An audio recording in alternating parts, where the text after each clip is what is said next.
எல்லோரையும் வணங்குகிறேன். அற்புதமான இந்த அரசியலும் அறத்தியும், இந்த அறத்தின்னு ஏன் இந்த அரசியலுக்கு நான் சேர்த்து வச்சேன்னா, அறம் சார்ந்து தான் அரசு இயங்கணும், அறம் சார்ந்து தான் அரசியல் இயங்கணும், அறம் சார்ந்து தான் சமூகம் இயங்கணும், அறம் சார்ந்து தான் குடும்பம் இயங்கணும், அறம் சார்ந்து தான் தனி மனிதனே இயங்கணும். இன்றைக்கு இருக்கிற அரசியல் எப்படி இருக்குன்னா, இன்றைக்கி விட்டுருங்க, ஒரு 50-60 வருடத்துக்கு முன்னாலே நம்ம முன்னவங்களாக தான் சொல்லியிருக்காங்க, ஒரு அரசியல்வாதி கடவுளையே ஏமாற்றக்கூடியவர்னு ஷேக்ஸ்பியர் இடத்துல சொல்கிறார். டிஸ்ரேலின்னு ஒருத்தர் இருந்தார், இங்கிலாந்து பிரதமர். அவர் சொல்லுவார், அரசியல் மாதிரி ஒரு கொடியது எதுவுமே கிடையாது அப்படின்வார். என்னென்னா இங்கே என்ன நடக்குதுங்க, நாம் அரசியல் இன்றைக்கி பார்க்குற போது நாம் நம்பிக்கை இழந்துடுறோம். அதாவது கவியரசர் கண்ணதாசன் ரொம்ப நகைச்சுவாக சொல்லுவார், காசை கொடுத்து முட்டை வாங்குறவன் சம்சாரி, முட்டையை கொடுத்து காசை வாங்குறவன் வியாபாரி, எதையுமே கொடுக்காம எல்லாத்தையுமே வாங்குறவன் ஏமாத்துறவன் அரசியல்வாதி அப்படின்வார். என்னென்னா நம்ம அரசியலை பற்றி பேசும்போதே ஆஸ்கார் வைல்டு ஒரு இடத்துல சொல்லுவார், அயோக்கியர்களின் கடைசி புகலிடம் அரசியல் அப்படின்வார். அயோக்கியர்களின் கடைசி புகலிடம்னு ஆஸ்கார் வைல்டு இடத்துல சொல்லுவார். ஏன் இதெல்லாம் நான் சொல்கிறேன்னா, அரசியல் இப்போ இல்லை, பாருங்கள், கியூலேயே பிளேட்டோ ஒரு இடத்துல ஒரு குறிப்பிடுறாரு, ரிப்பப்ளிக்னு நினைக்கிறேன், அதில் எழுதாரு, ஒரு செருப்பு அருந்து போச்சுன்னா அந்த செருப்பு தைக்கிற தொழிலாளி யார் சிறப்பாக தைக்கிறாங்களோ அவங்கக்கிட்ட தான் நம்ம கொடுக்குறோம், அதை சரி பண்ணுறோம். ஆனால் ஆட்சி மட்டும் யார் தெரியுமா கொடுக்குறோம்? பசப்பாக பேசி போலியாக நடித்து வாயாலே வாழ்ந்து வாயாடியாக இருக்காம பாருங்க, அவங்கக்கிட்ட தான் நம்ம ஓட்டை போட்டு நம்ம ஏமாந்துடுறோம் அப்படின்னு கிமு 4ஆம் நூற்றாண்டுலேயே பிளேட்டா சொல்கிறாரு. என்ன காரணம்னா, அரசியல் அவ்வளோ மலிஞ்சு போச்சு. அண்ட புழுகும் ஆகாச புழுகும் சண்டை மாறுதம் பண்ணுறது தான் அரசியல்னு வாங்க. ரொம்ப அதை பற்றி சொல்லிட்டே போகலாம். ஏன்னா அவ்வளவு ஒரு அரசியல் ஒரு சாக்கடை அப்படின்னுவாங்க. ஆனால் அந்த சாக்கடை இருக்கிறதால தான் சமூகம் நல்லா இருக்குது, அது முதல்ல நம்ம புரிஞ்சுக்கணும். அதனால தான் நான் அடிக்கடி சொல்கிறது, man is a social animal, man is a political animal. அவன் ஒரு சமூக பிராணி, அதே மாதிரி ஒரு அரசியல் பிராணி. நம்ம தெரிஞ்சோ தெரியாமலோ அரசியல்வாதியாக தான் இருக்கிறோம்.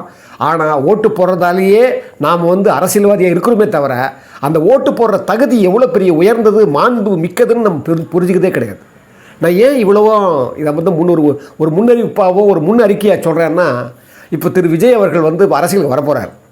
அவருடைய அரசியல் வர்றது நம்ம பொதுவாகவே ஒரு செல்வாக்கு மிக்க, ஒரு புகழ் வாய்ந்த, நல்ல ஒரு உச்சத்தில் இருக்கிற, ஒரு கலை உலகத்தில் உச்சத்தில் இருக்கிற அந்த மாதிரி ஒரு நடிகர் அரசியலுக்கு வர்றது நல்லது தான். ஏன்னா அப்படிப்பட்ட ஒரு மின்னல் போல் ஒரு பெரிய ஒரு ஒளி கொடுக்குற ஒரு உச்சம் அரசியலில் கலக்கும் போது என்ன ஆகும் அப்படின்னா, அவர்கள் மூலமாக சாதி மதம் இதெல்லாம் ஒழிக்கிறதுக்கு ஒரு ஏதுவாக மாறும். அது ஒரு கட்டம். ஆனால் நம்ம என்ன பண்ணுவோம், அவர் சார்ந்த சாதியையே ஆப்போசிட்டாகவும் பண்ணுவோம், சில பேர் ஆதரவாகவும் சொல்லுவாங்க. இது நம்ம மறுக்கவும் முடியாது. இது உலகத்தோட நியதி. நான் ஏற்கனவே இணக்கம் இல்லாததான் உலகன்னு கூட நான் ஒரு வீடியோ விட்டுருந்தேன். நான் அதை பற்றி நான் தெளிவாக பேசுகிறேன். இப்போ ஏன் நான் சொல்கிறேன்னா, திரு விஜய் அவர்கள், நான் ஏற்கனவே கூட ஒரு 3 வீடியோ விட்டுருந்தேன் விஜய் பற்றி வர்றதுக்கு முன்னால் ப்ரிடிக்ஷனாக. அது மட்டும் இல்லை, நான் 2003 அவருடைய புதிய கீதைன்னு ஒரு படத்தில் நான் இணை இயக்குனராக நான் பணிபுரிஞ்சேன். அதில் நிறைய நான் நிறைய என் மேலே ரொம்ப மரியாதையாக தான் பேசுவார். அண்ணன் தான் கூப்பிடுவார். ஒரு சமயம் அவர் நல்ல உயர்ந்த குணமெல்லாம் நிறைய இருக்குது. ஒரு சமயம் என்ன பண்ணிட்டாரு, ஏவிஎம்மில் ஒரு நாளைக்கு ஏவிஎம்மில் ஒரு நாளைக்கு பிரசாத்தில்னு மாறி மாறி ஒரு 3 செட்டு. அது என்ன ஆகிடுச்சுன்னா, முதல் நாள் பாட்டு எடுக்க போகிறோம், அந்த செட்டு காயலை. அவர் காலையில் வழக்கமாக எப்போவுமே சின்சியராக காலையில் அவருக்கு ஷார்ப்பாக கரெக்டாக அந்த டைமுக்கு வந்துட்டு அவர் ரெடியாக இருக்கார். செட்டு காயில் அன்றைக்கி என்ன ஆகிடுச்சுன்னா, கிட்டத்தட்ட ஒரு 2-3 மணி நேரம் லேட் ஆகி போச்சு. 11-12 மணிக்கு தான் அது ஆரம்பித்தோன்னு நினைக்கிறேன். ஆனால் அது ஒரு நாள் தான் செட்டு. இவர் வந்துட்டார், ரெடி ஆகலை. அதனால் என்ன பண்ணார், தாமதமாகி போச்சு. ஆனால் எப்போவுமே வழக்கமாக அவர் சொன்னதுமே கரெக்டாக போயிடுவார். ஸோ அதே மாதிரி இருப்பார். அதே மாதிரி சண்டேஸில் லீவ் எடுத்துருவார். ரொம்ப கரெக்டாக சின்சியராக பண்ணுவார். அன்றைக்கி 6 மணி இல்லை 8 மணிக்கு போனால் தான் அந்த செட்டே முடிக்க முடியும். மறுநாள் அந்த செட்டுக்கு நாங்கள் போக முடியும். நான் என்ன ரொம்ப இயல்பாக எப்போயும் பேசுவேன் எல்லார்ட்டையும். அவர் உரிமையாக எடுத்துக்குவார். நான் போய் சொன்னேன், நீங்கள் இன்றைக்கி மட்டும் ஒரு 2 மணி நேரம் கொஞ்சம் எக்ஸ்ட்ரா இருக்க வேண்டியிருக்கும் அப்படின்னா. ஆனால் நான் வேறு வேலை இருக்குண்ணா, நான் போய் ஆகணுண்ணா அப்படின்னாரு. நான் சொன்னேன், என்னங்க நீங்கள் 2 மணி நேரம் முடிஞ்சு போச்சுன்னா நீங்கள் அடுத்த செட்டுக்கு நாளைக்கு அங்கே வந்துடுவீங்க, இல்லைனா இதுக்கு இங்கே அதை ஷிஃப்டிங் ரொம்ப கஷ்டமாக இருக்குங்க அப்படின்னு சொன்னேன். அப்புறமா இல்லைண்ணா நான் போனோண்ணே அப்படின்னாரு அவர். நான் சொன்னேன், உங்கள் படங்க இது, என்னங்க இப்படி பேசுகிறீங்க, இது நீங்கள் இருந்து தான் ஆகணும், நீங்கள் இருந்து தான் முடிச்சு கொடுக்கணும்னு சொல்லிட்டு வந்துட்டேன். அப்புறமா 2 ஷாட் நடிக்கிற போது நடிச்சிட்டே இருந்தார். திடீர்னு என்ன பண்ணார், ஒரு 5:30 மணிக்கு மறுபடியும், அண்ணா நான் போயிடுவேன், எப்படி போவீங்க, நீங்கள் போக மாட்டீங்க பாருங்கள் அப்படின்னேன். அவர் என்ன பண்ணார், 5:30 மணிக்கு நான் போனேன் அப்படின்ட்டு என்ன பண்ணுறாரு, கொஞ்சம் கோவிச்சுக்கிட்டு போயிட்டார். நான் என்ன நினச்சேன், சரி உங்கள் படம் இது என்ன கிடக்குது, செலவு வந்து ப்ரொடியூசர் ஆக போகுது, நம்ம சொல்கிறத அவங்க சொல்லிட்டோன்னு சொல்லிட்டு நான் போயிட்டேன். நான் எதுவும் பெருசாக எடுத்துக்கல. ஆனால் பாருங்கள், நான் வந்து அது இணை இயக்குனர் தான், என் தம்பி ஜெகன் அவர் தான் டைரக்டரு. அவர் அந்த படத்தில் பாருங்கள், அவர் போன பிறகு ஒரு 7 மணிக்கு ஜெகன் ஓடியாடுறாரு. ஓடியாந்து அண்ணா சார் ஃபோன் பண்ணாருண்ணே, அண்ணங்கிட்ட நான் சாரி கேட்டேன்னு சொல்லுங்கள், ரொம்ப கஷ்டமாக இருந்தது அண்ணங்கிட்ட சொல்லிட்டு வந்ததுன்னு சொன்ன உடனே நான் அப்போவே நினச்சேன். அதாவது அவர் அப்போவே 2003 அவர் வந்து ஒரு பெரிய நடிகர், அவர் பெரிய வியாபாரம், உங்களுக்கு தெரியும் அவரை பற்றி. அதனால் அப்போவே நான் நினச்சேன், அது சின்ன விஷயம், சொல்லணும் அவசியம் கிடையாது. ஆனால் அந்த அந்த மன்னிப்பு கேட்குற ஒரு உணர்வு இருக்குது பாருங்கள், அது என்றைக்குமே முக்கியமான பண்பு, முக்கியமான கூறு. அப்போ அப்போவே நான் நினச்சேன், இவர் வந்து அண்ணா அப்போல்லாம் அதிகமாக கூச்சம் இருக்குது அவர்கிட்ட, அதிகமாக அவர் எல்லாத்தையும் ஒரு மிங்கிளாக மாட்டார். அதே மாதிரி நசீர் வந்தால் கூட ஒரு கொஞ்சம் யோசனை பண்ணி தான் ரொம்ப கூச்சமாக தான் இருப்பார் அவர். ஆனால் இன்றைக்கி எல்லாம் மாறிப்போச்சு. அவருடைய அந்த அறிக்கை, அரசியலுக்கு வரணுன்ற அறிக்கை இருக்குது பாருங்கள், ரொம்ப பிரமாதமாக இருந்தது. அவர் சொன்ன தொலைநோக்கு, ஒரு சமூக பொருளாதார அரசியல்களெல்லாம் ஒரு காரணிகளை வந்து மாற்றணும்னா ஒரு அரசியல் அதிகாரம் வேணும். அதனாலே மட்டுமில்லை, ஒரு மாநிலவுடைய உரிமைக்காகவே நாம் வந்து எல்லாருமே இங்கே இயங்கிக்கிட்டு இருக்கிறாங்க. அது மட்டும் இல்லை, பிறப்புக்கும் எல்லா உயிருக்குங்கிற சமத்துவம் நமக்கு எல்லார்கிட்ட வேணும்ன்ற முக்கியமான கூறுகளெல்லாம் ரொம்ப அழகாக அவர் அந்த அறிக்கையில் தென்பட்டது. அது அவர் மட்டும் பண்ணார்னா நிச்சயமாக பண்ணலாம். ஆனால் ஒரே ஒரு விஷயம் முக்கியமானதாக நான் சொல்ல வேண்டியிருக்கு. என்னென்னா, நீங்கள் இருந்த இந்த சினிமா உலகம் இன்றைக்கி ரொம்ப மோசமான நிலையில் இருக்குது. நான் சொல்கிறேன், எனக்கு ஒரு 1986 திரு ராஜ்குமார் அவர்கள், கன்னட ராஜ்குமார் அவர்கள் ஒரு அற்புதமான பதில் சொன்னார். அவர் எப்போவுமே அவர் படங்களில் கூட நானே சொல்ல மாட்டாராம். ஏன்னா அவர் அந்த அகங்காரத்தை வந்து ஒழிக்கணும்னு நினைப்பாராம். அவரையும் மீறி ஒரு படத்தில் நான் இருப்பது உங்களுக்காக, நாடு இருப்பது நமக்காகன்னு ஒரு பாடல் வரி வந்துருச்சான். அவரே மேக்ஸிமம் பாடுவார் ராஜ்குமார் சார். இது ஒரு 1986 ஆனந்த விகடனில் கொடுத்த பேட்டி எனக்கு நல்ல நினைவு இருக்கிறது. அப்போ அவர் வந்து இந்த விகடன் வந்து அங்கே மைசூர் சாமுண்டீஸ்வரி ஸ்டுடியோவில் போய் அவங்க வந்து பேட்டி எடுக்கிறாங்க. அப்போ அதை தான் பகிர்ந்துக்கிறார். அப்போ அந்த உதயசங்கர்ன்ற 70 படங்களுக்கு அவர் தான் பாட்டு எழுதியிருக்கிறவர், அவர் தான் பக்கத்தில் இருக்கிறாரு. அப்போ இதை பற்றி அவர் சொல்கிறாரு. இப்போ கூட அவர் வருத்தப்படுறாரு, படமெல்லாம் ஹிட் ஆகி முடிஞ்சு போச்சு, நான் இருப்பது உங்களுக்காக, நாடு இருப்பது நமக்காகன்னு எழுதுனது, அதை இன்னும் கூட வருத்தப்படுறாரு, அப்படி எழுதிக்கூடாது சொல்கிறா அப்படின்னு சொன்ன உடனே அப்போ அதை கேட்குறாங்க, அது ஏன் அப்படி நினைக்கிறீங்கன்னு சொல்லும்போது அவர் சொல்கிறாரு, அது அகங்காரத்தை குறிக்குது, நான் எப்படி அதை சொல்ல முடியும், நாடு இருப்பது அப்படின்னா என்னுடைய ரசிகர்களெல்லாம் வந்து நான் சொல்கிறதெல்லாம் கேட்குறாங்க, அது வந்து ஒரு மிஸ்கைட் பண்ண மாதிரி ஆகிடும், அது வந்து ஒரு மிஸ்லீட் பண்ண மாதிரி ஆகிடும், அதை நான் பண்ணக்கூடாதுன்னு வருத்தப்படுறாரு. அது மட்டும் இல்லை, அவர்கிட்ட கேட்குறாங்க, நீங்கள் உங்களை வந்து இவ்வளோ பெரிய சிறப்பான ஒரு எதிர்காலம் இங்கே இருக்க மாதிரி தெரியுது, உங்கள் ரசிகர்கள்லாம் இவ்வளோ ஃபெனட்டிக்ஸாக இருக்காங்க, அப்போ நீங்கள் வந்து எதிர்காலத்தில் ஒரு அரசியலில் போட்டியிடலாம், ஒரு முதல்வர் ஆகலாம் இல்லையேன்னு சொன்ன உடனே சிரிச்சாராம் அவர். எனக்கு நடிப்பை தவிர வேறு ஒன்றுமே தெரியாதுப்பா, நான் எப்படிப்பா சிஎம் ஆக முடியும் அப்படின்னாராம். அது மட்டும் இல்லை, அவர் சொன்னாராம், முதல்ல நான் என்னுடைய சினிமா தொழிலாளர் இருக்காங்க பாருங்கள், அவங்கள சரியாக காப்பாற்றணும். அதுதான் நான் என்ன பண்ணுறேன், ஒரு ட்ரஸ்ட்டு ஆரம்பித்து என்னுடைய படங்களுக்கெல்லாம் இப்போ அப்போல்லாம் கேசட் தானே, கேசட் வர்ற பாருங்கள், அந்த ஆடியோவோட ரைட்ஸ் எல்லாம் நான் வாங்கிக்கிட்டு அதில் வர்ற முழு வருமானமும் எங்கள் சினிமா தொழிலில் பாதிக்கப்பட்டவங்க, ஏழையாக இருக்கிறவங்க, வேலை இல்லாதவங்க, அவங்களுக்கெல்லாம் உதவிட்டுருக்கிறேன். முதல்ல என்னை சார்ந்தவங்களுக்கு நான் உண்மையாக இருக்கணும், அவங்களுக்கு உதவி செய்யணும், அதுதான் என்னுடைய முதல் கடமைன்றார். நான் அப்படியே அந்த இடத்துல நான் உண்மையை நெக்குறிக்கிட்டேன். பாருங்கள், அவ்வளோ பெரிய நடிகர், அவரோ முதன்மையானவர், அவர் பாருங்கள் அரசியல் கூட ஆரம்பிக்கிறது எவ்வளோ தன்னை பற்றி சுய விமர்சனமாக வச்சுருக்காரு பாருங்கள். அதாவது வலியறிதல் சொல்லுவார் ஐயா, அமைந்து ஆய்ந்து ஒழுகான் அளவறியான் தன்னை வியந்தான் விரைந்து கெடும் அப்படிங்கிறாரு. ஏன்னா ஒரு நம்முடைய அளவு என்ன, நம்ம எப்படி இணக்கமாக இருக்க முடியுமா, மற்றவங்களெல்லாம் இணக்கமாக கொண்டு வர முடியுமா, நாம் நேர்மையாக செயல்பட முடியுமா, நம்முடைய அளவு என்ன, அமைந்து ஆய்ந்து ஒழுகான், அதாவது எல்லாத்தையும் ஆய்ந்து எல்லாத்தையும் சரி பண்ணி தான் அதை வந்து நடக்கணுமா, அது பண்ணலன்னு வச்சுக்கோங்க, விரைந்து கெடும் அப்படிங்கிற, சீக்கிரமாக கெட்டு போயிடுவோம். அதனால தான் நீங்கள் அரசியலில் பாருங்களேன், சிரஞ்சீவி இன்னும் நிறைய பேர் சொல்லலாம், பிரேம் நசீர்னு பேரையே மாற்றிக்கிட்டார், பிரேம் நசீர்னு. அவர் ஒரு இஸ்லாம் இருந்தால் கூட பிரேம்னு ஒரு இந்துவுடைய நேமையும் சேர்த்து வச்சுக்கிட்டார். அவர் வந்து அரசியலில் வந்து அவர் ஆரம்பித்து கடைத்தரவே இல்லை. இந்த பக்கம் சிரஞ்சீவி கூட பார்த்தீங்க, கடைசியில் அவர் வந்து ஆட்சியை பிடிக்கிறன்னு வந்து ஒரு எம்எல்ஏ ஆகி அது கடைசியில் காங்கிரஸ் கூட சேர்ந்து அது வேறு மாதிரி ஆகிட்டார். திரு ரஜினிகாந்த் அவர்கள் வரேன்னு சொல்லி பயந்து போய் கடைசியில் காலை எடுத்துட்டார். இதெல்லாம் என்ன காரணம் அப்படின்னா, நீங்கள் முதல்லையே உங்களை சார்ந்த தொழில் இந்த சினிமா உலகத்தை எவ்வளோ கஷ்டப்பட்டீங்க, உங்கள் படமெல்லாம் ஓடி போகுது, எத்தனை சிறு தயாரிப்பாளர்களெல்லாம் கஷ்டப்பட்டாங்க, எத்தனை சிறு தயாரிப்பாளர்களெல்லாம் தியேட்டர் கிடைக்கல, அவங்க ரிலீஸ் பண்ணாமல் என்ன பண்ணீங்க, நீங்கள் ஒன்றுமே பண்ணலை, அதை பற்றி நீங்கள் கவலையே படலை, 200 கோடி வாங்கிக்கிறீங்க அப்படியே போடுறீங்க, இதெல்லாம் வந்து நிறைய கசப்பு ஏற்படுத்தியிருக்கு. அதெல்லாம் நீங்கள் உணரணும். அதனால் என்ன சொல்கிறேன்னா, முதல்ல குடி செயல்வகைகளை சொல்லுவார். அமரகத்து வன்கண்ணர் போல தவரகத்தும் ஆற்றுவார் மேற்றே புறையினுவார் ஐயா. என்ன அர்த்தம்னா, ஒரு அமரகத்தில் ஒரு போர்க்களத்தில் எப்படி வந்து ஒரு போர் வந்து புரியும் போது வலுவாக மட்டும் இல்லை ராஜதந்திரமாக புரிகிறானோ, அதே மாதிரி தன்னுடைய சமூகத்திலையும் எவன் அந்த மாதிரி பண்ணுறானோ அவனுக்கு தான் அந்த அவனுக்கு தான் அந்த பெருமையே கிடைக்கும் அப்படின்னு சொல்லுவார். என்ன நான் சொல்கிறேன்னா, திரு விஜய் வர்றது தப்பு கிடையாது. ஏன்னா நீங்கள் வர்றதால தான் ஒரு குறுகிய எண்ணம் உள்ள மற்றவங்க சாதிய எண்ணம் உள்ள இவங்க கட்சிகளுக்கெல்லாம் ஒரு வியப்பு, ஒரு விழிப்புணர்ச்சி ஏற்படும். அந்த விழிப்புணர்ச்சி நல்லது தான். 4 பேர் 5 பேர் சந்தையில் இருந்தால் தான் எது நல்லதுன்னு நம்ம தேடி வாங்க முடியும். அது ஒரு காலத்தில் இருந்தது. டைமென்ஷனாக ஒரு டபுள் ஒரு இந்த பக்கமாக அந்த பக்கமாக மட்டும். ஆனால் இப்போ அது மாதிரி இல்லை. அது மாதிரி இருக்கக்கூடாது. ஏன்னா அப்படி இருந்தால் தான் நமக்கு வந்து ஒரு விழிப்புணர்ச்சியை மக்களுக்கும் ஏற்படும்.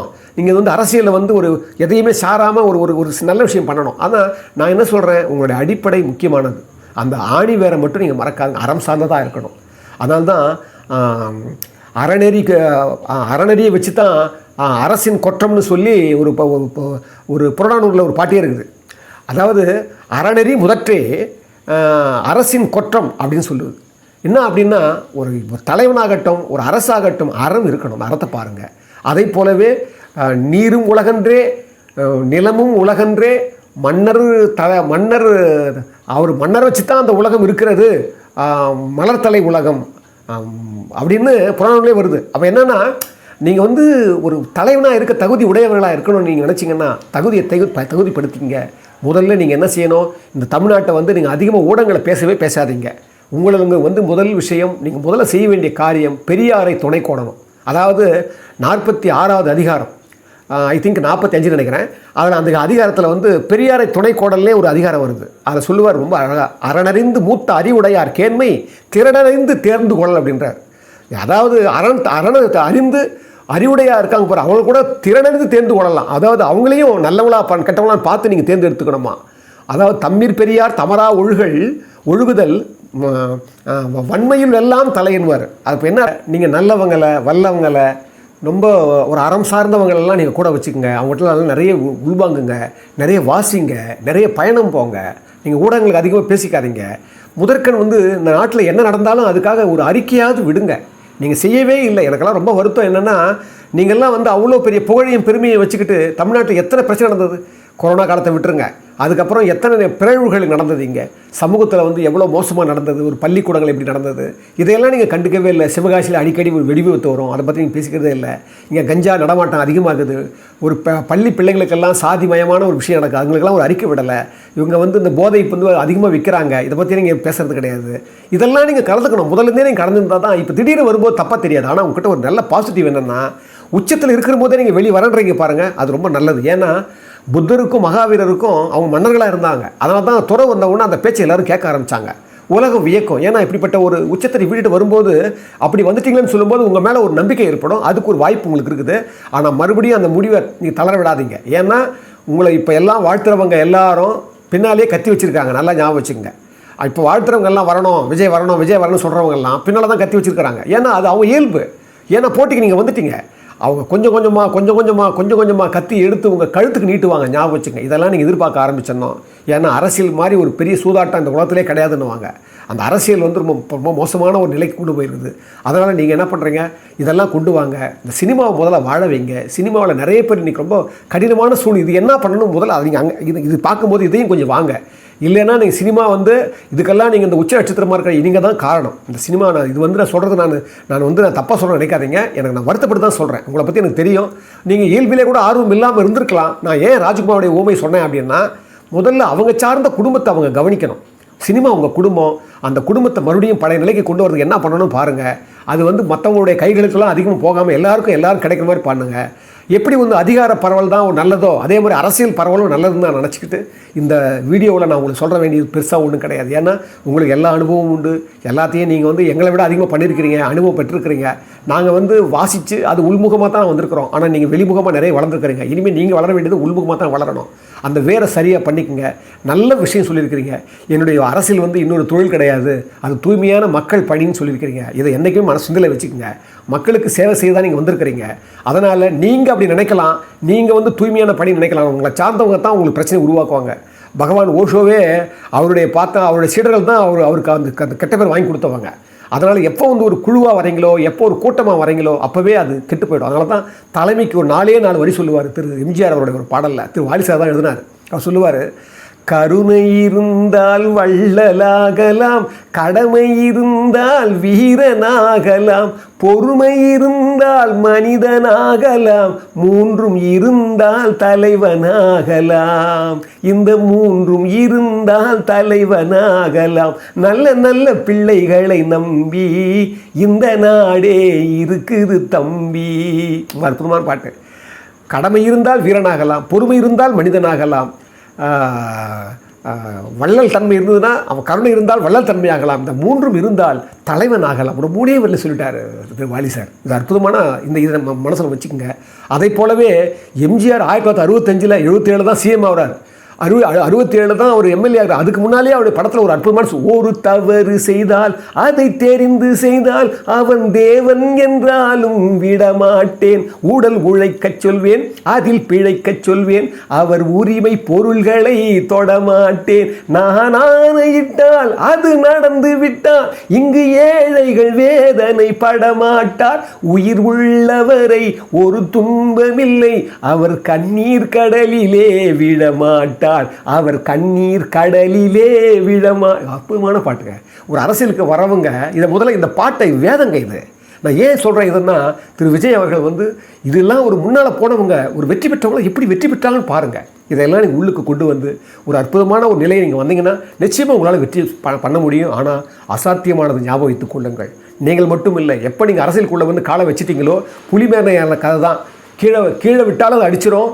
நீங்கள் ஞாபகம் வச்சுக்கோங்க. அதனால் இதை வந்து நாம் இது மாதிரி ஒரு உலகத்துக்கு ஒரு அறம் சார்ந்த ஒரு ஒரு ஒரு ஒரு அரசியல் தேவைப்படுது. அந்த அரசியல் உங்கள் மூலமாக இந்த உலக நாடு எதிர்பார்க்குது. அதில் ஒரு நல்ல அரசியல் உங்கள் மூலமாக அமையணும்னு சொல்லி நான் பிரார்த்தித்து, அது மட்டும் இல்லை, அந்த அரசியலுடைய மாற்றம் வர்றதுக்கு முன்னால் ஒரு சமூக மாற்றம் வரணும். அந்த சமூக மாற்றத்தை முதல்ல ஒரு அடிப்படையாக வச்சுக்கிட்டு அதுக்கப்புறம் அரசியல் சிந்திங்க. ஏன்னா இந்த சமூக மாற்றத்திலேயே நீங்கள் வந்து அரசியல் வந்து வெற்றி தானாக வந்துடும். இதை மட்டும் நீங்கள் மனசில் வச்சுக்கோங்க. நல்லபடியாக நீங்கள் வந்து உங்களை மாதிரி மற்ற திரு எம்ஜிஆர் மூலமாக அவருடைய அந்த வழி வந்த அந்த இன்ன வரைக்கும் பேசிகிட்டு இருக்கிறோம் அவர் தான். ஏன்னா எம்ஜிஆர் அவர்கள் வந்து கடைசியில் அவர் குடியிருந்த வீட்டில் இருந்து எல்லாத்தையுமே பொதுவுடைமையாக்கி தான் போனார். அவர் யாருக்கும் வந்து அவருடைய சொத்துக்களை வச்சுட்டு போகல.